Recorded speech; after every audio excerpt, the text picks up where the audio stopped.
السلام علیکم جی، میرا نام معذور ہے۔ میں ایس ایس پی ساؤتھ کی حیثیت سے فرائض سر انجام دے رہا ہوں۔ حال ہی میں ساؤتھ پولیس کو ایک اطلاع موصول ہوئی جس میں ایک بھائی اپنی بہن کے ساتھ واپس آ رہا تھا، تو اس کو ایک رکشے والے نے کہیں سے پک کیا اور ان کو کہا کہ میں آپ کو آگے ڈراپ کر دیتا ہوں۔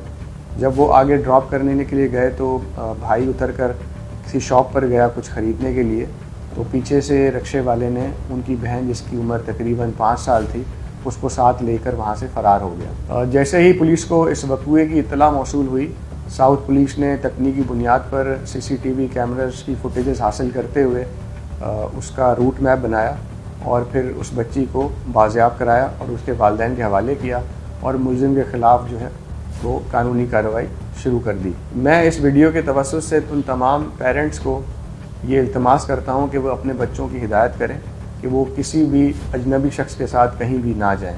ڈسٹرکٹ ساؤتھ پولیس عوام کی حفاظت کے لیے ہر وقت تیار ہے۔ میں تمام شہریوں سے یہ التماس کرتا ہوں کہ اگر وہ کوئی بھی ایسی مشکوک ایکٹیویٹی ہوتے ہوئے دیکھیں تو فوراً پولیس کو اطلاع دیں یا 15 پہ کال کریں۔ شکریہ۔